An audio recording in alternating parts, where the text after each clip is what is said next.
Para finalizar el programa de ponencias de Fotofío, que os estamos ofreciendo a través de nuestra plataforma virtual de la feria, tenemos el placer de tener con nosotros a José Benito Ruiz.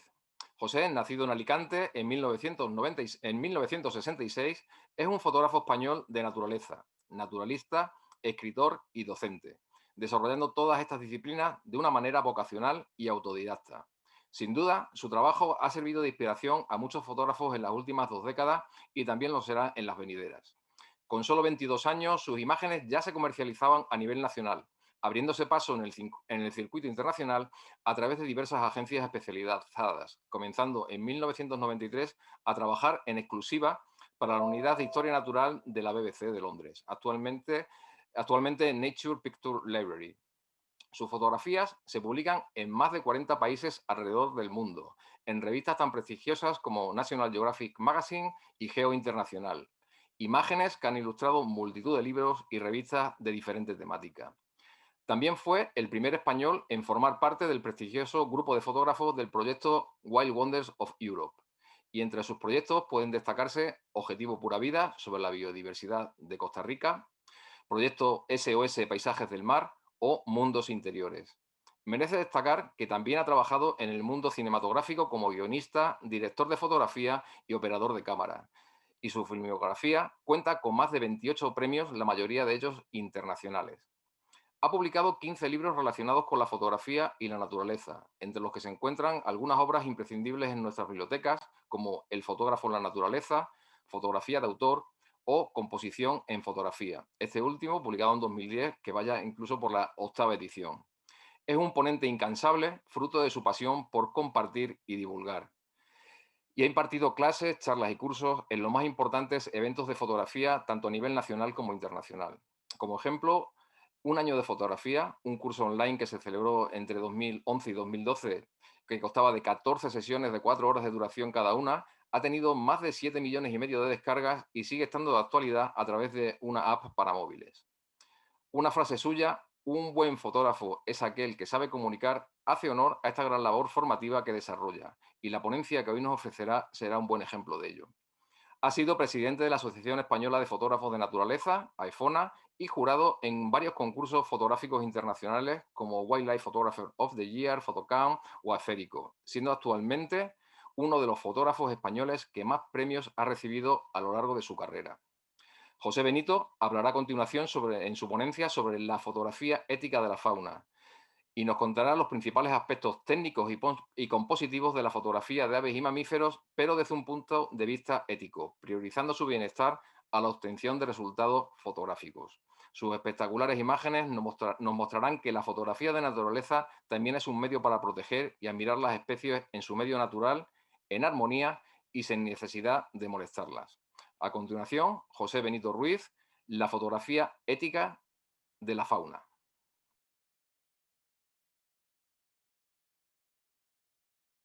Hola a todos, bienvenidos a esta presentación. Mi tema o el tema que yo he propuesto a la FIO, a quien quiero felicitar por este tipo de iniciativas que lleva realizando tanto tiempo y de hecho, bueno, pues me ha invitado tanto a mí como a muchos conocidos y amigos pues a ser juez, a ser jurado de su concurso y a colaborar en distintas actividades que se realizan en este marco del Congreso de la FIO y de la reunión de la FIO.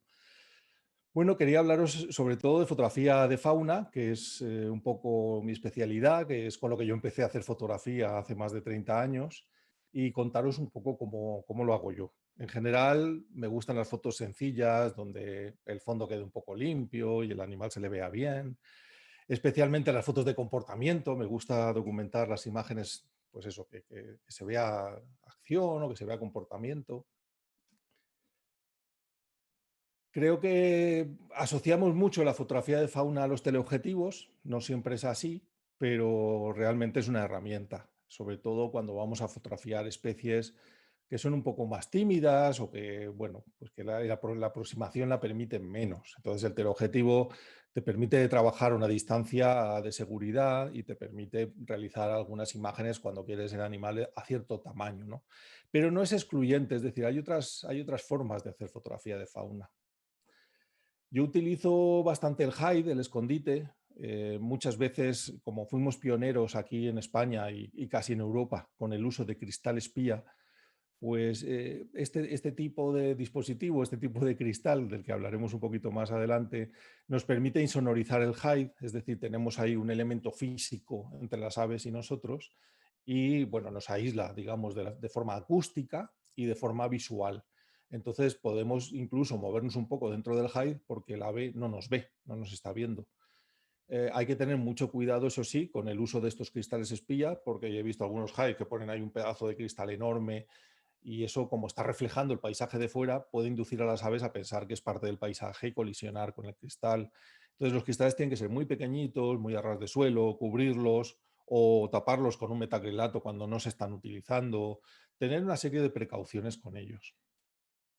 Esta es una de esas fotos que es una chiripa, un amanecer frío, nos metemos muy prontito en el hide, que quedó puesto el día de antes, entramos de noche y cuando vienen los abejarucos que están recién ocupando los territorios y los posaderos y definiendo un poco cómo va a ser su parcela, bueno, pues llegan estos dos que estaban como muy fríos y se pusieron así juntitos a calentarse al sol.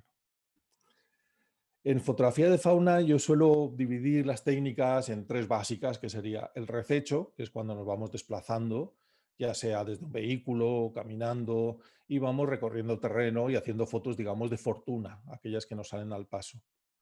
En el acecho, pues tenemos un poquito más de control sobre el encuadre porque esperamos que venga un animal cerca de donde estamos nosotros, normalmente escondidos en un hide. Entonces, ya sea mediante agua o mediante alimento que se pone de una forma muy concreta y muy controlada y, mejor todavía, asesorado de forma científica, por ejemplo, en las reservas naturales donde disponen de hide, pues hay un biólogo que coordina que no se ponga una cantidad excesiva de alimento para los animales, que suele ser el problema de muchos aficionados que con la mejor voluntad del mundo, queriendo atraer animales, pues ponen una cantidad de alimento que no hace ningún bien a la fauna. La cantidad de alimento tiene que ser muy específico, en muy pequeñitas cantidades, de forma que no se cree una dependencia del animal hacia esa fuente de alimento, sino que sea un pequeñísimo complemento en su dieta diaria. Entonces, no por poner más comida suceden las cosas mejor. Y luego la última sería el fototrampeo, que son dispositivos que permiten fotografiar a distancia o sin estar presentes con una barrera infrarroja, por ejemplo, y que tienen pues unos cuidados aparte que, por ejemplo, si vamos a utilizar el flash, pues tiene que ser en la mínima cantidad de luz que va a emitir, en la mínima potencia, a una distancia bastante respetable del animal y observando muy bien sus reacciones en los primeros momentos para decidir si lo vamos a utilizar o no, si ese individuo no permite que utilicemos esa técnica. En la fotografía de fauna, la observación, como sabemos, el conocimiento de la especie es fundamental para empezar a afrontarla con ciertas garantías. De forma que cuando estamos en el high y oímos ya cantar a una urraca, pues ya sabemos qué tamaño tiene, ya podemos quitar un duplicador, por ejemplo, preparar la lente adecuada para su tamaño en el encuadre. Bueno, entonces yo creo que lo más apasionante de fotografiar fauna es conocer a la fauna. No son los resultados que vamos a obtener, es todo ese proceso de observar su comportamiento, ver qué come, ver cómo se relacionan. En esa fotografía que decías de rececho, de movimiento, de recorrer el terreno buscando a la fauna, no vamos a tener control sobre la situación, es decir, todo va a suceder muy rápido. Entonces, el fondo no lo vamos a poder decidir, si hay obstáculos visuales voy a tener que pues, enfocar a mano muchas veces porque el autofoco me coge una ramita que está por delante, la orientación de la luz, el posadero del ave, todo esto no lo vamos a decidir. Pero eso sí, estas escenas van a ser únicas, el animal está en su medio con mucha naturalidad y yo también valoro mucho este tipo de fotografía. En la fotografía de Hyde, pues claro, tengo mucha más comodidad. Estoy ahí a resguardo, si llueve no me mojo, tengo menos frío, puedo llevar más peso y cantidad de equipo dentro del Hyde y como no me voy a desplazar, pues bueno, tengo más facilidades, ¿no? Además puedo poner unos posaderos que sean acordes con el tamaño del ave o con el hábitat donde vive el ave. Y si voy a visitar algunos HAI ya establecidos, de los que tienen pues, algunos organismos como el INAGA o, como, bueno, pues, o empresas, incluso hay empresas que alquilan HAIs, estaría bien preguntar de antemano pues, qué tipo de posaderos tienen, si yo puedo llevarme algún posaderito, algún palo, alguna piedra bonita para ponerlos allí, hacer las fotos y luego pues, quitarlos y llevármelos. Si se va a utilizar alimento, desde luego mi recomendación es estar asesorados, que las cantidades sean, como digo, un alimento muy específico y en cantidades mínimas, que simplemente despierten el interés del ave por pasar cerca del high de vez en cuando, pues a ver si ha aparecido más, ¿no? Y luego, pues últimamente estoy viendo que para fotografiar animales carnívoros, para fotografiar aves rapaces, se están utilizando presas vivas. Yo esto lo desrecomendaría absolutamente. Es decir, esto de comprar un ratón y ir a ponerlo allí a un cernícalo, todo esto yo, desde luego, ni lo he hecho nunca, ni creo que nadie deba hacerlo. Bueno, lo bueno del hide, la ventaja del hide es que el animal viene a donde estás tú. Cuanto más tiempo lleva puesto el hide, más fácil es que se aproxime y debemos aún así tener un montón de precauciones. Por ejemplo, en estos que no tienen cristal espía, pues mover el teleobjetivo con muy despacito, muy lentamente, una vez que el animal ya vemos que se ha confiado en el entorno. Bueno, tiene como un protocolo de trabajo muy concreto para poder hacer fotos. Estos son highs de fortuna, de estos que se montan en un momentito y se desmontan, o se pueden dejar mucho tiempo también en el lugar. Lo que pasa es que para eso utilizaríamos mejor un high fijo, bien anclado. Las aves dependen mucho de la vista, entonces si nos movemos mucho, sacamos el brazo de vez en cuando, o salimos a estirarnos, que hay quien dice, uy, yo voy a salir a estirarme. Si sales a estirarte y te ven las aves fuera y te vuelves a meter, pues luego no te extraña que no vengan, claro. Los mamíferos, sobre todo, dependen del olfato y del oído. Entonces, pues esto de, no sé, antes había quien fumaba en los hides y todas estas cosas. Claro, un jabalí o un zorro huele ese olor tan extraño y no se va a aproximar. Y luego con el fototrampeo es una técnica que muchas veces requiere del uso de flash, no siempre, porque podemos poner una barrera infrarroja con un objetivo angular y la luz predeterminada y captar una escena muy bonita. Pero hay quien lo vincula pues a las especies nocturnas y entonces pues se utiliza un flash o se utiliza una luz continua. Bueno, los animales nocturnos son nocturnos precisamente porque van huyendo de ser descubiertos y de exponerse mucho a la luz. Entonces, para mí, este tipo de técnica hay que hacerlo muy bien asesorado. En general, primero se pone una cámara de videotrampeo con sensor de movimiento, se graba la especie que vamos a fotografiar después, se ven sus reacciones, al día siguiente se pone la cámara, solo la cámara, ¿sí? Y no va a disparar ni nada, simplemente el elemento allí. De nuevo vemos el vídeo, cómo reacciona el animal, y así vamos viendo un poco si es un animal adecuado, si es un individuo adecuado para hacer fotos. Hay quien cree que esto va de especies y no va de especies, es decir, no todas las jinetas son confiadas, no todas las garduñas son ariscas. Esto es que cada individuo tiene unas experiencias con el entorno y es más precavido o menos precavido. Entonces lo que tenemos que ver es que el individuo pues, reaccione bien ante el disparo de la cámara, que la insonorizaremos al máximo posible. Mejor incluso si empezamos a hacer este tipo de técnica a cubierto dentro de algún tipo de hide o de caseta, con la cámara a resguardo, insonorizada, dentro de alguna construcción. Bueno, y las imágenes, desde luego, yo no las vería desde el punto de vista de un resultado impactante o de qué bien quedó, sino del potencial riesgo que supone la actividad con respecto a la fauna. Es decir, que nunca una imagen tiene que justificar arriesgar o poner en peligro pues, el bienestar de un animal. Y por supuesto, el estudio de la biología y la etología. Yo creo que muchos fotógrafos de naturaleza o son biólogos o lo son sin serlo. Es decir, que nos interesa mucho pues, conocer las especies, documentarlas. Yo colaboro con la Universidad Miguel Hernández de Elche y la Universidad de Murcia, que es donde yo estudié biología. Bueno, pues allí es donde yo colaboro con imágenes pues, para los estudios, para los doctorados, para documentar informes. Bueno, esta es una de esas pequeñas rapaces fascinantes, un gavilán, que ha venido a beber a un bebedero que tenemos instalado en una zona forestal, en una zona de reserva, que está asesorada por un coordinador allí dentro de la reserva. Y bueno, pues es la persona que se encarga de que los highs estén mantenidos, de que no les falte agua y que siempre estén en condiciones. Ya hemos visto un poco que cuando vayamos a fotografiar mamíferos, pues tenemos que tener esa actitud pues, más relajada, sin movimientos bruscos, intentar no llevar perfume que huela mucho, no fumar, por supuesto. Cualquier olor fuerte a los mamíferos les puede afectar, lo van a detectar. Entonces, bueno, nuestra actitud que sea pues pausada, que no les demos miedo, que no apuntemos enseguida con un teleobjetivo a un animal porque se siente descubierto, vulnerado.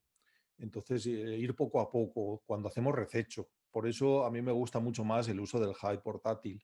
Es decir, en vez de ir caminando por el campo, que a veces vas pues asustando a los animales, lo que me gusta es que vengan ellos. Es decir, estar yo en un escondite, estar a cubierto, que no vean a la figura humana, que además tenga esa barrera, pues eso, que te hace mucho más difícil de detectar, tanto desde el punto de vista de olor como de movimiento y en la visual. El hide portátil es de lona, tiene unas varillas flexibles que hace que se estire en un momentito y se queda montado. Yo además llevo unas redes de camuflaje y pues a veces lo dejo mucho tiempo anclado al sustrato, bien sujeto, por si hay un día de viento, con la tela también bien tupida para que no haya traslucidez, no se me vea a contraluz, por ejemplo, con la tela de detrás, tiene que ser tela muy tupida. Y si va a quedar mucho tiempo ahí, pues eso, bien sujeto al sustrato, bien atado, con piedras hundidas donde ato el hide, para que soporte ahí mucho tiempo. Y luego además que esté impermeabilizado es interesante, porque a veces está lloviendo, las aves siguen con su marcha, llevan su abrigo y su impermeable encima, que son las plumas. Bueno, entonces cuando el hide va a ser fijo, cuando hay un lugar, tengo un terreno, o por ejemplo aquí en mi casa que vivo en el campo y tengo mucho terreno, pues en una zona de cultivo he hecho un hide fijo. Entonces es un hide de madera que es interesante que cuando termine tu actividad fotográfica, pues no quede una estructura que voy a decirte yo de metal o de cemento, sino que sea todo con materiales que puedan ser retirados y sostenibles. Cuanto más tiempo esté montado un hide y con agua y atendido, pues más especies van a ir acudiendo y vienen desde mucha distancia, sobre todo si hay necesidad de agua. Los highs me gusta que estén impermeabilizados e insonorizados y con cristal espía, que es un cristal que tú fotografías como si fuera una ventana, un cristal de una ventana, pero desde fuera no se te ve, se ve reflejado el paisaje exterior. Aquí hay que tener pues precauciones con este cristal, como he dicho, pues cubrirlo cuando nos está haciendo fotos, que no tenga un tamaño desmedido, colocarlo lo más bajito, lo más a ras de suelo posible. Yo el hide que tengo aquí he aprovechado un desnivel del terreno para que el hide esté más abajo. Y entonces yo puedo estar sentado, pero estoy a ras de suelo para hacer fotos. Luego nos ofrece esa posibilidad de movernos un poco dentro del hide, de poder cambiar de ángulo con la lente y movernos sin que nos vean los animales fuera. Hacer seguimientos de vuelos, por ejemplo, que con una lente fuera, en cuanto mueva el objetivo, pues no se van a acercar porque se van a asustar de eso. Y luego la posibilidad de moverme para elegir fondos, que de repente a lo mejor pues un verderón que es verde tiene un fondo muy verde del mismo tono y digo, uy, pues no se le va a ver, ¿no? Me voy a mover un poquito y busco otro fondo. En un proyecto que hicimos allá por 2009 de fotografía de aves con reflejos, utilizamos por primera vez en España este cristal que se llama Reflectasol Silver, que es el que hoy utilizan muchísimos hides, tanto de entidades públicas, de organismos públicos como privados. Esta es la reserva de la finca Buiscarró, donde instalamos estos hides para poder financiar la actividad de formación de monitorado medioambiental, de recuperación de zonas con mayor biodiversidad vegetal. Se hace una serie de actividades de conservación del entorno y de recuperación del entorno. Fue una zona que sufrió parcialmente un incendio hace muchos años y bueno, pues por eso todo este tipo de actuaciones. Y se están notando, cada vez hay más especies, más variadas sobre todo. Bueno, pues este es el hide, ahí un poco, parece que está como muy evidente, pero es un hide fijo. Es decir, que los animales se acostumbran a esto que está ahí siempre en el paisaje y no se mueve. Y hoy en día es posible fotografiar a la luz del día, eso sí, en horas crepusculares, jabalís, muflones, lo que hay en este lugar, en esta reserva. Zorros. Este es el hide para el águila real, que es un hide pequeñito, aislado, con el cristal espía también. Tiene un avance para la lluvia para que no se moje fácilmente el cristal y aquí estamos pues esperando a que venga el águila real a esa zona, eh, a esa roca que vemos ahí, que es donde se va a posar, donde va a venir a posarse. Aquí ha llegado ya, acaba de aterrizar Y es muy importante anticiparse, es decir, estar muy atento a los sonidos. Cuando uno está esperando una rapaz a un posadero o cualquier ave a un posadero, pues no puedes estar ahí despistado diciendo, no sé, voy a hacer cosas con el móvil mientras vienen. No, los primeros instantes, cuando el ave llega volando y aterriza, y son muy interesantes para hacer fotos, especialmente pues ahora, en este momento en el que no hay presa o no ha traído nada a ella o no se le ha puesto nada en la reserva para alimentación suplementaria. Bueno, en este caso, el biólogo ha autorizado a poner una carcasa, una carroña parcialmente devorada de zorro. Se ha congelado previamente. Ellos siguen como un proceso, una pauta pues que se le ha pautado desde la Consellería de Medio Ambiente. Y bueno, pues aprovechamos, claro, estos días. Estamos esperando a que nos avisen de, oye, pues vamos a poner, no sé, hoy se ponen conejos de granja. Es una alimentación que es cada 4 o 5 días se pone una pieza pequeña de alimento. Y se nota pues en la productividad de la pareja de Águila Real. En este caso, pues casi todos los años sacan los 2 pollos. Bueno, también debemos valorar en la foto de fauna, pues que en muchas de ellas, aunque la estética nos preocupe, pues de repente va a aparecer un comportamiento, una etología, una relación interespecífica o una relación con el hábitat, o se está alimentando de una planta en concreto, de una planta que es nutricia para ella.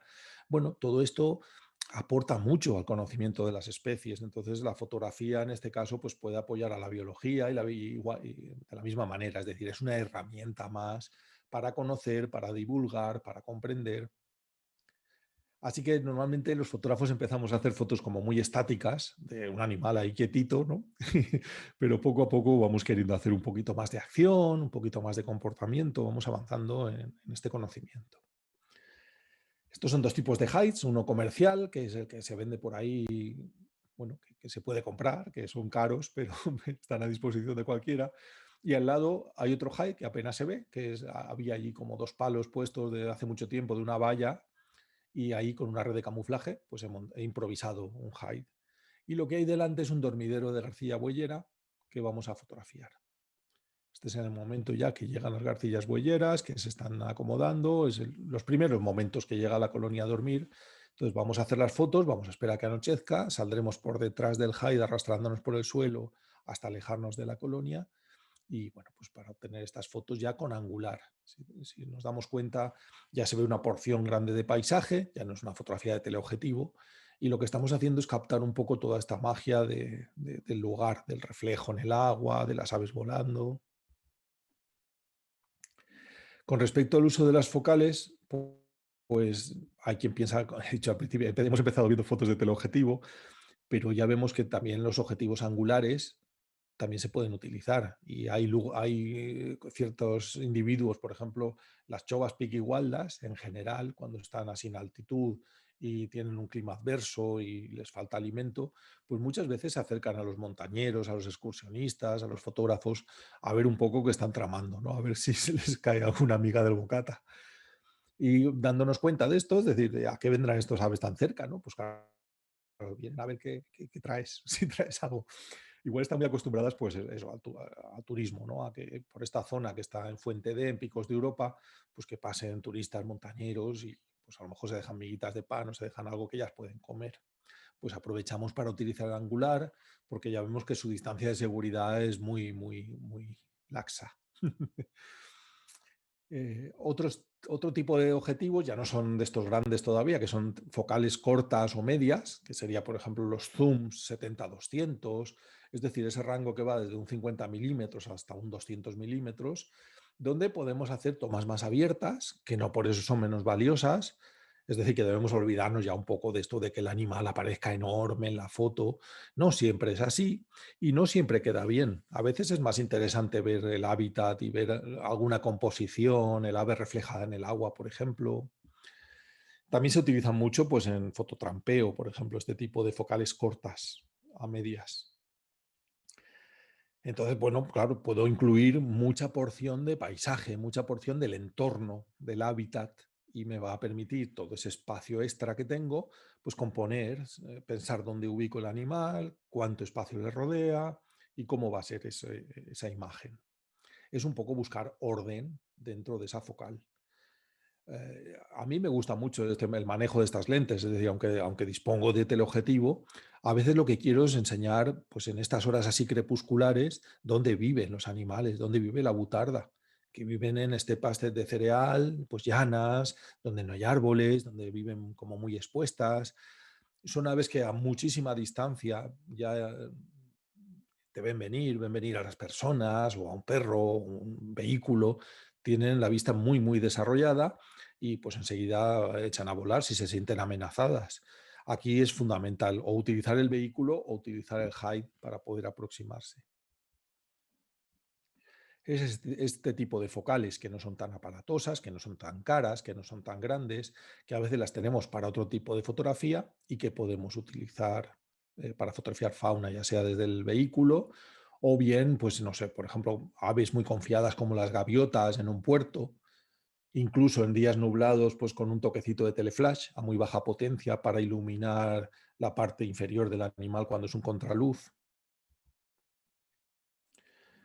Y luego los teleobjetivos, las focales largas, que puedo fotografiar a animales que están más lejos, o que son más tímidos, o que son más recelosos, o que son más pequeñitos, entonces necesito verlos más grandes, o quiero captarlos más grandes. Entonces utilizo estos teleobjetivos de focal larga con el uso combinado pues o del hide o de algún tipo de ocultación, porque claro, aquí la distancia, si quiero que salgan grandes, o el animal es grande y está cerca, o el animal es pequeño y está muy cerca. Entonces la ocultación suele ser muy necesaria. Pero casi siempre los fotógrafos de fauna pues, llevamos algún tipo de teleobjetivo que nos permita captar eh, a mayor tamaño la fauna. Las focales muy largas, es decir, las distancias focales ya por encima de un 400 milímetros, a veces se logran con accesorios, con los convertidores de focal que duplican la focal. Entonces, con un duplicador, ese 400 milímetros de repente se convierte en un 800 milímetros. Pero hay ciertos teleobjetivos que no tienen suficiente calidad como para permitir el uso de estos accesorios, de estos convertidores de focal. Entonces, bueno, pues solamente con focales fijas o focales zoom de muy, muy buena calidad y convertidores de muy buena calidad vamos a poder lograr, digamos, estos tamaños, estas ampliaciones del sujeto. En este caso he unido dos convertidores, un duplicador más un 1.4, un convertidor 1.4 más un 400 milímetros 2.8. O sea que el 400 con el duplicador se convierte en un 800 más una vez y media es un 1200 milímetros y como la lente es una focal fija de muy, muy alta calidad, pues me permite todavía poder autoenfocar con la cámara, con mi modelo de cámara y obtener una calidad razonable. Porque además mis fotos casi siempre acaban en agencias, como pues la agencia de la BBC, Nature Picture Library, es la que comercializa mis imágenes y claro, pues tienen unos estándares de calidad. Yo no puedo enviar una foto así medio borrosita, no, está casi nítida. Esto no se permite, ¿no? Entonces hay que ver pues que las combinaciones funcionen, que realmente si voy a utilizar estos accesorios me den un buen resultado. ¿Cómo los pruebo? Pues muy sencillo, en casa con papel milimetrado. Fotografías papel milimetrado, ves cómo resuelve las líneas por milímetro y estás viendo un poco esa calidad que te va a dar o su ausencia, es decir, o que no la tiene y lo tienes que descartar. Así que yo para usar en HEIDS, para hacer fotos de fauna en HEIDS, utilizo ópticas de mucho rendimiento, de buena calidad. Evito mezclar lentes curvas y lentes planas en la misma focal, es decir, en este rango zoom que veis, del 17 al 40 están los dos por debajo del 50 milímetros, es decir, son lentes curvas, son lentes angulares. El 70-200, todo el rango está por encima del 50 milímetros, es decir, son lentes planas. Y lo que penaliza mucho la calidad de de un objetivo que mezcle lentes curvas y lentes planas es eso precisamente, esa combinación. O sea, no puedo utilizar una lente plana y una lente curva con calidad. Entonces yo os recomiendo que adquiráis esos rangos por debajo o por encima del 50 milímetros. Luego tengo el 400 milímetros fijo f2.8, que es muy luminoso, y convertidores de focal para poder combinarlos. El tamaño del sujeto en el encuadre para mí también es muy importante. Cuando coloco un high fijo o coloco un posaderito para un ave cerca de un bebedero, pues quiero saber qué tamaño va a tener en mi encuadre. Entonces utilizo esta fórmula, que es T, que es el tamaño del sujeto, es igual a O, que es el tamaño real que mide el animal, el ave en este caso, por ejemplo. F sería la focal y D la distancia. Entonces os he puesto un ejemplo aquí abajo con un jilguero, por ejemplo. El jilguero que mide 15 centímetros posados, vamos a pasarlo a milímetros para tener la misma unidad, 150 milímetros. Sé que mi focal es un 400 milímetros y quiero que en mi fotograma de 24 por 36 milímetros ocupe 12. Ya sé el tamaño que va a tener dentro de mi encuadre. Pues entonces para calcular la distancia, pues aplico la fórmula. En vez de despejar T, que es el tamaño del sujeto, lo que voy a despejar es D, que es la distancia. Pues los 150 milímetros que mide el jilguero por 400 milímetros de la focal dividido entre los 12 que quiero que ocupen el encuadre son 5 metros. Es decir, si mi ramita la coloco a 5 metros y se posa al jilguero y enfoco con mi 400 y disparo, el jilguero ocupará 12 milímetros dentro de mi encuadre de 24 por 36. Y esto me da una idea de cómo voy a componer, qué espacio va a quedarle alrededor. Bueno, pues me hago una idea. Esto, por ejemplo, en Rececho no es viable. En Rececho, pues tú ves un animal y lo primero que haces es hacerte un poco el loco, no mirarle directamente y con movimientos muy suaves prepararte y pum, y hacer la foto, ¿no? Con la máxima suavidad que eres capaz. Y ahí no decides ni distancia, ni fondos, ni nada. Esto es, pues eso, el ubicar un bebedero cerca de algún elemento vegetal, pues donde se van a posar los animales, donde se pueden refugiar en caso de que, no sé, de que oigan de repente una amenaza, pues es interesante. Te están regalando un posadero natural donde hacer fotos. Sobre la estabilidad en la toma, no utilizo ópticas estabilizadas, no utilizo estabilizadores, digamos, incorporados en las ópticas, porque busco la mayor calidad posible y la estabilización óptica se logra con un conjunto de lentes que se están moviendo dentro del objetivo para compensar tu movimiento, pero que le restan calidad. Entonces, dentro de un high que tengo un trípode, que tengo una cámara que me permite subir ISO y tener velocidades de obturación seguras, pues no necesito una estabilización óptica que me reste calidad óptica a la lente. Y eso sí, utilizo un trípode muy robusto porque estoy sentado, estoy dentro de un high. Y tengo una rótula de balancín, que es una especie de contrapeso, de rótula de contrapeso, de fricción, que me permite equilibrar muy bien la lente y anular su peso. Entonces es muy cómodo manejar un teleobjetivo muy pesado, incluso hasta 10 o 12 kilos con la cámara puesta, con estas rótulas de balancín donde alineas el eje de gravedad y se anula el peso. Bueno, una vez ya en el high, pues claro, estoy atento a las acciones. Yo quiero también pues, fotos de aves en vuelo, de cualquier acción que se produzca, me gusta captarla. Este piquituerto ha bajado a beber, se le nota incluso todavía en el plumaje ahí debajo del pico cómo le caen las últimas gotitas y ya pues ha bebido y se va. Ese es el momento en el que yo voy a disparar algunas ráfagas de fotos a ver si saco esa acción, ¿no?, que estoy buscando. Esta es la rótula de balancín que os contaba, esta rótula hidrostática que me permite con esa zapata tan larga alinear el eje de gravedad, el peso del conjunto cámara y teleobjetivo hasta que se queda equilibrado y luego regulo con esas manivelas la fricción, es decir, cuánta fuerza hay que hacer para moverlo. Bueno, así es muy cómodo fotografiar por mucho que pese el teleobjetivo. ¿Qué le pido a la cámara? Pues pido cámaras de altas prestaciones, con un cuerpo que tenga buena ergonomía, buen sellado, que si llueve o hay, no sé, mucho polvo en la atmósfera, cualquier cosa, que no le entre, que no vaya degradándolo. El obturador que no tenga apenas retardo, que sea de reacción muy rápida, que yo pulse y haya un retardo mínimo y que además sea muy durable, que me vaya a durar muchos disparos. Los procesadores son los responsables de la cantidad de fotos por segundo, los fotogramas por segundo que va a captar la cámara. Entonces, claro, me gusta disparar a 12 fotos por segundo, si es posible, para captar mucha acción. Bueno, pues los procesadores son los que van guardando esas imágenes y hasta que llega un punto que se colapsan ya un poco y que no te dejan disparar hasta que no guardan. El sensor, pues que tenga buen rango dinámico y que me permita un límite de ajuste de ISO muy alto.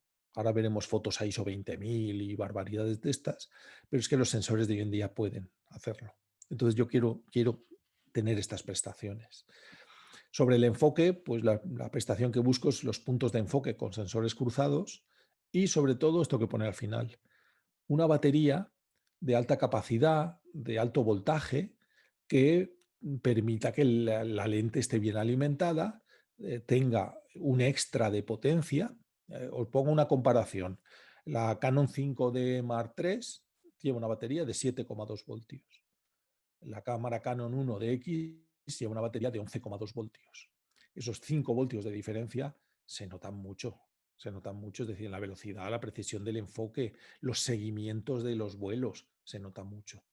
Y sobre todo también en condiciones de baja intensidad de luz o de poco contraste, donde a un teleobjetivo le cuesta más enfocar, pues bueno, el tener ese extra de batería que alimenta a la lente, pues se va a notar. Esto ya son situaciones un poco especiales en la Fundación Naturaleza y Hombre, que es un punto autorizado de alimentación de necrófagas.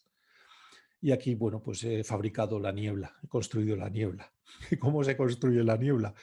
Pues yo lo hago empañando el elemento trasero de la lente, es decir, una vez que he enfocado y que he encuadrado la escena, quito la cámara, empaño el elemento trasero del objetivo, es decir, le aplico mi aliento, le soplo, pum, se queda con el frío, se queda empañado, pongo la cámara y conforme se va disipando, voy tomando fotos.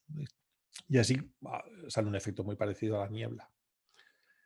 Bueno, estas son ese tipo de fotos más estáticas que os decía, pero bueno, que siguen teniendo su magia, ¿no? Y sobre todo con estos seres tan pequeñitos del bosque como los arrillos capuchinos. Luego, además, tengo que hacer algunos ajustes en cámara, por ejemplo, disociar el enfoque del disparo. Yo enfoco con un botón y disparo con otro distinto. Sobre todo para muchos tipos de acción, a mí me funciona muy bien. En cámaras de gama alta debemos tener en cuenta que todos los puntos de enfoque que podemos elegir tienen sensores cruzados de líneas verticales y líneas horizontales y todos son igual de precisos. Pero en cuanto tengo una cámara de gama media o de gama baja, solamente el punto central tiene esos sensores cruzados. Entonces me veo limitado a utilizar ese punto central para asegurar que está enfocando bien. Y para fotos muy estáticas, pues para mí es más sencillo enfocar con el central y reencuadrar. Mientras que en las acciones pongo uno de los puntos de enfoque en el animal para que haga el seguimiento de enfoque y voy disparando la ráfaga. En este caso, que es un buitre leonado volando en las hoces del Cabriel, pues estoy haciendo un seguimiento de enfoque en el ojo. Es decir, he elegido un sensor de enfoque pequeñito, se lo he puesto más o menos en esa zona y luego con mi seguimiento, con el movimiento del teleobjetivo, intento mantener el punto ahí para que todas las fotos, toda la ráfaga, toda la secuencia esté nítida, esté enfocada. Yo utilizo un modo que se llama iServo o en Nikon se llama AFC, autofoco continuo, en el que la cámara siempre está enfocando al sujeto, en todo momento está enfocando al sujeto mientras yo mantenga apretado el botón de enfoque y mientras decido cuándo voy a disparar. En el momento que digo ahora está bien el fondo y me gusta, pum, es cuando suelto una ráfaga de fotos.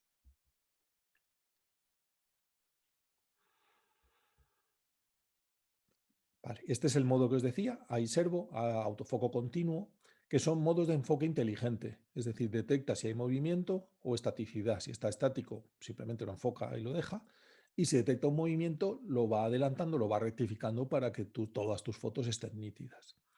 ¿De qué depende esta velocidad de enfoque del equipo? Pues puede depender de la velocidad del objetivo, la máxima que dé. Si es ultrasónico, pues será muy rápido y si no, pues no tanto. Y esto es un factor limitante a la hora de comprar un objetivo y luego de esa potencia que precisa para moverse al máximo, ¿no? Pues esto es lo que es la batería. Es decir, la batería que no le damos importancia. Mi cámara viene con una batería, será suficiente para todo. No, para algunos teleobjetivos no es suficiente. Son lentes muy pesadas que necesitan un voltaje extra para poder hacer un seguimiento de enfoque perfecto. Y muchas fotos que van a la basura, de estas fotos de acción o de estas fotos de vuelo, pues suceden porque no es adecuado el teleobjetivo a la cámara que tenemos. Y la cuestión es la batería, solo la batería. Y esto es un problema de los fabricantes que no nos dicen que con esta cámara y este teleobjetivo no puedo obtener resultados fiables siempre. Bueno, pues no se dice y es un problema. Yo recibo muchísimas consultas de ¿qué estaré haciendo mal? Porque yo veo todas tus fotos de acción nítidas y las mías no salen. Y pues muchas veces pregunto, ¿qué teleobjetivo tienes? Un 600 milímetros f4. Y ya me voy haciendo una idea de un teleobjetivo muy pesado, con lentes muy pesadas. ¿Y qué cámara? Pues esta. Digo, ay, pues va a ser la batería. ¿Cómo puede ser la batería? Pues sí. Bueno, otra cosa que hay que testear es el límite de ISO que puedo ajustar en mi cámara. Es decir, hasta dónde puedo subir ISO para obtener una buena velocidad de obturación sin perjudicar la calidad. Entonces hay que hacer unas pruebas, es decir, hay que hacer unas pruebas a ISO 800, 1600, es decir, probar distintos ajustes de ISO, procesarlos y decir, mira, a partir de ISO 20000 con mi cámara no puedo hacer fotos, porque a veces, no sé, te verás precisado a subir ISO. Por ejemplo, esta foto, que es una foto de rececho, es una foto hecha en el crepúsculo, a punto de amanecer, en condiciones de luz muy baja, muy pobre, pues estoy haciendo un ajuste de ISO, pues seguramente de 10.000 o una barbaridad de estas. Si no, no tendría suficiente velocidad de obturación. Mira, 8.000, ISO 8.000. Se ve aquí dentro de estos campos EXIF de captura de la cámara. Si voy bajando, veré que tengo un 400 milímetros con un duplicador, con un 800 milímetros, estoy haciendo la foto, y abajo del todo viene exposición, que es manual. He hecho una exposición manual a un cienavo de segundo, con un 800, menos mal que estoy apoyado en una rama, a f6,3, que es lo que me da el duplicador más un tercio de cerrar el diafragma, a ISO 8000. Bueno, pues fíjate lo del ISO 8000, lo importante que ha sido aquí, para no sacar una foto movida, porque un cienavo de segundo está muy justito. Para mí, poder ajustar un ISO muy, muy elevado es muy importante. O si no, esta foto que hice en Suecia, pues si no recuerdo mal, esto es ISO 20000. Claro, hay cámaras, mi cámara tiene 11 años ya. Hay cámaras que se hacen hoy en día que por el tamaño, las prestaciones o la construcción del sensor no permiten estos ajustes. Fíjate, estoy disparando, abajo del todo viene la exposición manual a un veinteavo de segundo, f2.8, mi objetivo ya no da más, ISO 20000. Pues esto ya es un límite. Esto ya es un límite. Si bajo velocidad de obturación para bajar ISO porque salió mal de ruido, pues ya a un décimo de segundo tengo muchas más probabilidades de que la foto no quede nítida. Bueno, pues es una prestación que yo valoro mucho. El modo de disparo, pues cuando hago fauna lo pongo en la ráfaga máxima, que son 12 fotos por segundo, y ahí pues luego elegiré qué fotograma de esa ráfaga es el que me gusta, el que voy a elegir la mejor pose o el mejor comportamiento, donde se ve mejor qué está haciendo el animal. ¿Y qué hago? Pues borrar mucho, claro. Si hago 12 fotos cada segundo, en 2 segundos son 24. Así que lo hago al revés. En vez de ir borrando las que no me gustan, simplemente cojo una que es la que me gusta y borro todas las demás. Hay acciones que no son previsibles, es decir, que los animales las hacen una sola vez y sin avisar. Entonces es bueno pues, ir disparando ráfagas de fotos para ir captando lo que no vamos a prever, ¿no? Y también porque a veces aparecen los ojos cerrados o giran la cabeza de repente. Entonces hacer unas cuantas fotos de ráfaga está bien. Luego, además, si hacemos vídeo, el vídeo de calidad suele tener los fotogramas movidos, ligeramente movidos. Se graba a uno partido por los frames por segundo. Entonces, si grabamos a 24 frames por segundo, deberíamos tener una velocidad de obturación de un 24avo de segundo, con lo cual todos los frames van a estar movidos para un buen vídeo. Entonces, no es buena opción de ahí sacar una foto. O sea, las fotos de acción se sacan de fotos de acción. O este por lo menos es mi consejo. Bueno, pues esta es la secuencia de una ráfaga, de esto que el ojo no ve, y llega el carbonero y dice, ah, no, aquí el sheriff soy yo, aquí esta piedra es mía y quiero ver yo dónde estás tú. Pues de repente se enfrenta al pinzón y dice, largo, y le hace una patada estas de kung fu. Bueno, ya he hablado de esto, pero insisto un poquito, es decir, si vamos a hacer un hide, tenerlo insonorizado, utilizar cristal espía, es fundamental si queremos proximidad a los individuos. Y luego además, esta precaución de entrar de noche al hide y salir de noche. Esto hace que los animales no ven que nadie entre ni sale nunca de ese hide, de ese escondite. Y eso hace que se confíen más. Nunca vieron a nadie ahí, ¿no? O en caso de necesidad, que nos acompañe alguien. Entrar acompañado, es decir, venimos caminando con alguien, yo me quedo dentro, la otra persona sigue y los animales que están atentos simplemente a idas y venidas, pues alguien pasó. Y no asocian a que alguien se ha quedado ahí metido, ¿no? Bueno, esta es la misma especie en el mismo entorno, pero en dos posaderos distintos y en dos actitudes distintas y en dos momentos distintos del día. Una es más estática, está hecha con sol, el ave está quieta, posada en la parte de arriba de la diapositiva y bajo pues va a echar a volar. Bueno, por esto lo de las ráfagas. De repente sucede algo imprevisto y si estás disparando una ráfaga, pues puedes captar toda la acción. Entonces es bueno arriesgar esas ráfagas. Bueno, la medición y la exposición, yo os pongo un manual y eso me permite obtener un histograma derecheado sin pérdida de información en las altas luces y maximizando la calidad de la captura. Entonces lo que hago es mido en la escena, no mido cuando viene el animal porque estoy en otra cosa, que es enfocar el animal y obtener una imagen donde muestre su dignidad y donde muestre su comportamiento.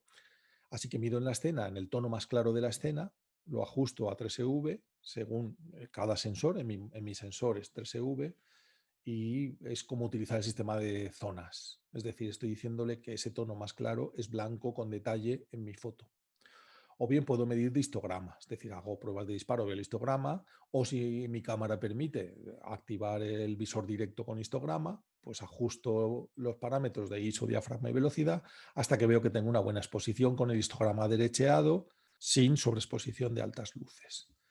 Como esto ha sonado como que no sé si lo he entendido, lo voy a explicar así rápidamente, ¿no?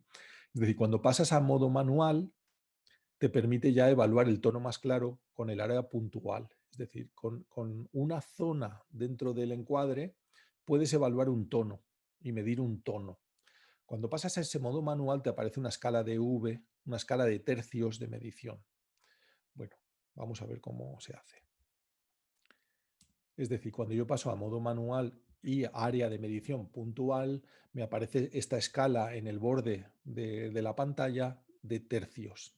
Hay una línea central que sería el 0, luego hacia arriba hay como tres rayitas grandes que son +1, +2, +3 y hacia abajo estaría -1, -2, -3. Pues yo he ajustado ISO 800 f2.8 y un 8000avo. Con estos parámetros, si evalúo ese tono más claro en la foto, que es la cabeza blanca del pelícano, pues estoy viendo que estoy ajustando a +3, es decir, tres rayitas por encima de la media. Esto significa que ese tono es blanco con detalle. Simplemente le estoy diciendo al exposímetro de la cámara, con estos parámetros, eso es un blanco con detalle. Y ya puedo hacer fotos perfectamente expuestas.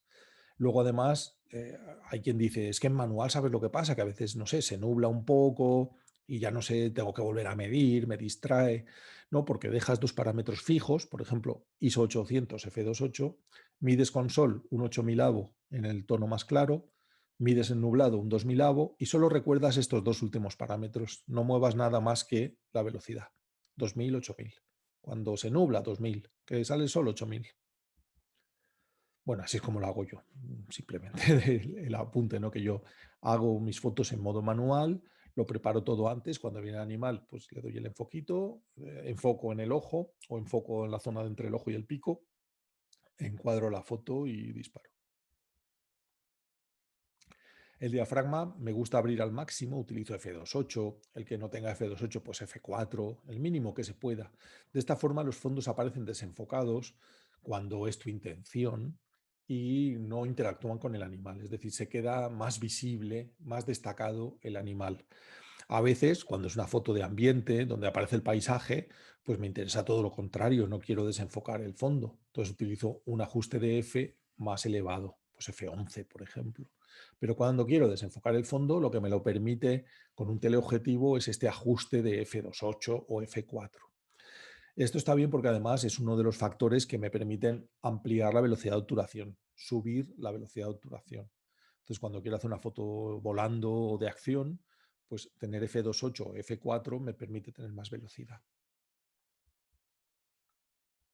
Y así se obtienen este tipo de fondos, muy desenfocados, donde nada interfiere en la percepción del animal, donde percibo muy bien pues cómo es el animal. Cuando trabajo para editoriales, para Naya, para Susaeta, pues son normalmente para libros de texto, libros con los que estudian los niños o estudiantes de biología. Entonces, ¿qué quieren? Que el animal se vea muy claro, es decir, que no haya dos especies en la foto, que no tenga ramas por en medio y se le vea de manera confusa. están buscando pues, este tipo de imágenes, donde el animal destaca mucho y no interactúa con nada y puedo percibir muy bien sus detalles, su color y su actitud. Bueno, la velocidad de obturación es la que va a permitir que la foto o aparezca borrosa, que a veces en fotos artísticas quedan muy bonitas, con una velocidad de obturación baja, un segundo, 3 segundos, un quinceavo de segundo, pero cuando quiero detener un aleteo de un ave o una acción, me voy a un 8000avo de segundo. Es decir, me voy a una velocidad de obturación tan elevada que suceda lo que suceda va a aparecer nítido. Bueno, entonces hay que decidir qué vas a querer, ¿no? Si vas a querer una foto borrosa o no, o la quieres nítida. Y de eso depende la velocidad de obturación. ¿Qué es la reciprocidad? Bueno, es una correlación que una vez que he elegido un buen parámetro de exposición, puedo subir y bajar, pues ISO, diafragma, velocidad, puedo utilizar, mover dos de estos parámetros para tener la misma exposición. Con película no podía, con película no había reciprocidad. Con estas diapositivas o negativos que utilizábamos antes, había un fallo en la reciprocidad y no podías decir, si a ISO 100 he disparado un cienavo de segundo, pues a ISO 200 podré disparar un 200avo. En la película había unos límites donde ya no se podía utilizar esta correlación.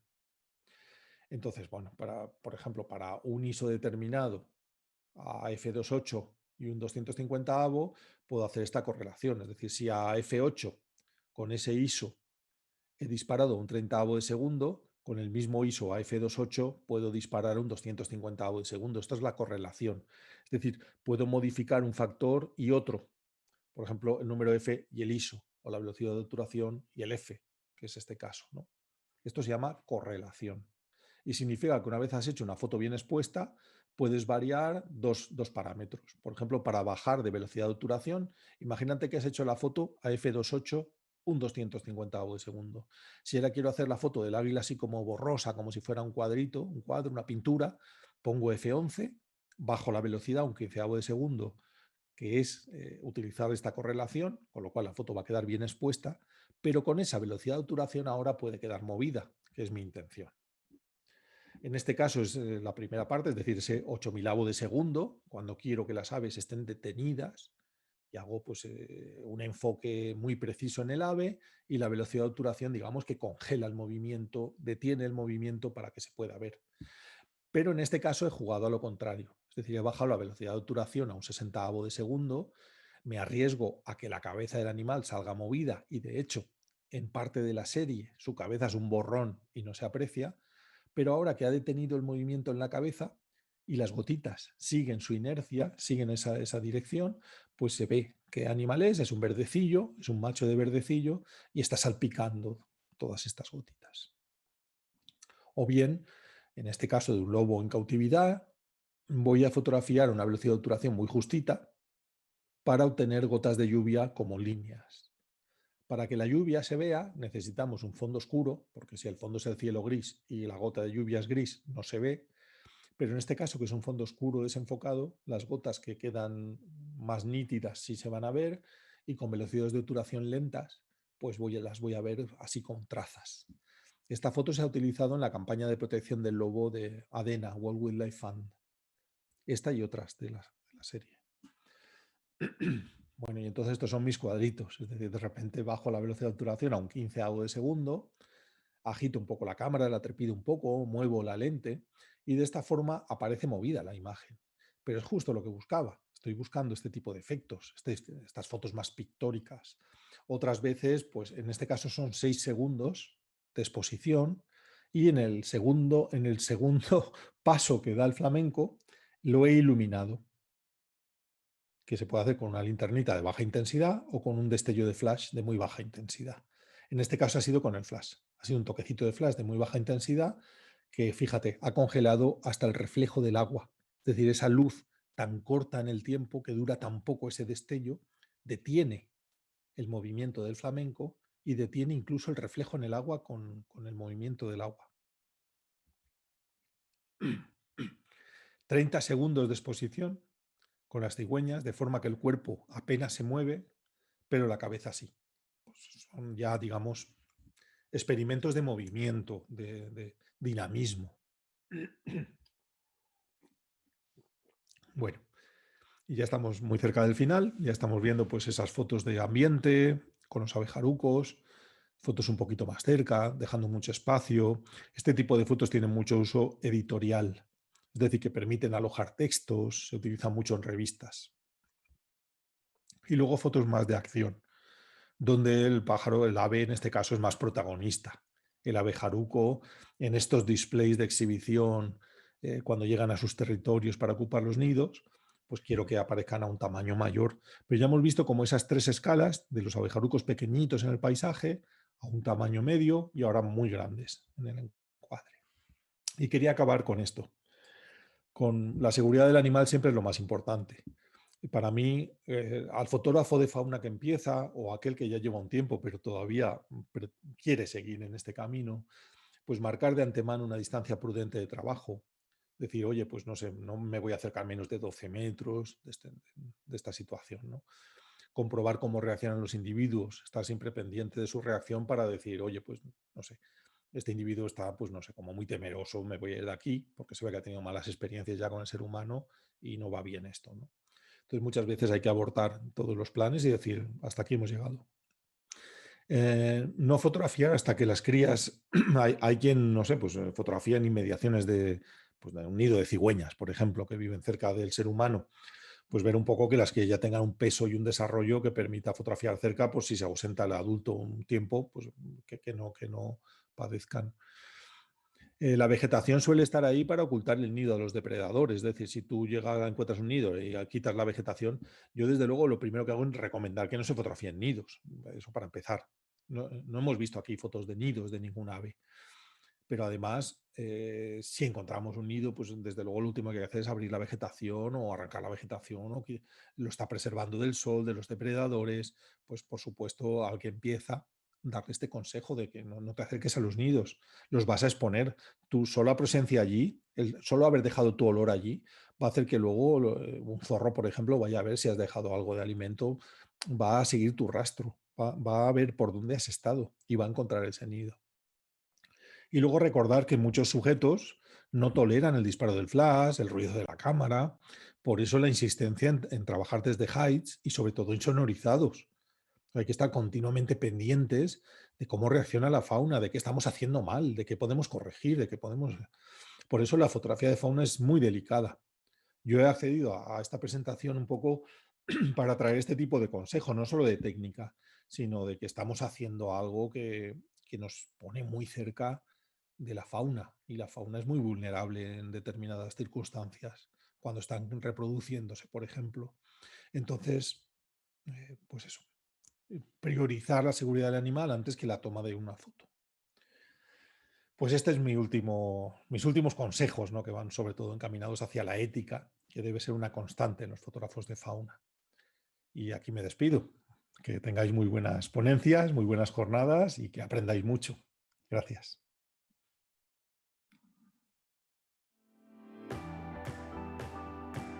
The Shimoda Explore 30 camera bag is for today's everyday and everywhere adventure photographer. It's fast and compact with subtle style and was designed to help capture content from the sea to the city and up to the mountains above. It features side and rear panel access. The shoulder straps have small, medium, and large torso settings and also features a removable belt, so you can have greater freedom with lighter loads and less demanding environments. Once you're strapped in, our harness features quick access to a water bottle, card wallet, or snack food, a smartphone pocket, trash sleeves, and a built-in safety whistle. The Explore 30 features multiple gear attachment capabilities, such as a multi-configurable front panel, a removable side panel pouch that can also secure tripods or be mounted to your chest with a camera, 2 removable accessory straps secure gear to the bottom of your pack, a large front panel pocket fits additional gear like jackets or a small gimbal, or used for a water bladder with its dedicated hose routing. The rear panel features a comfortable compression molded EVA panel with airflow. It also features a fast access 13-inch padded laptop sleeve. The rear access opens right to left, allowing for faster access and also protection from airborne elements. The Explorer 30 features a large top panel drop-in style pocket with mesh zippered sleeves. All Shimoda packs are made with YKK Splash Guard PU zippers, genuine leather zipper pulls, glove-friendly side release buckles, and a lightweight nylon resin-coated shell. The Explorer 30 uses our core unit system and fits up to our large DSLR core unit. This enables over 10 different configurations to suit your ever-changing photo, video, and adventure needs. Shimoda products are designed as a reaction to our real-world adventures. Our packs take care of both you and your gear.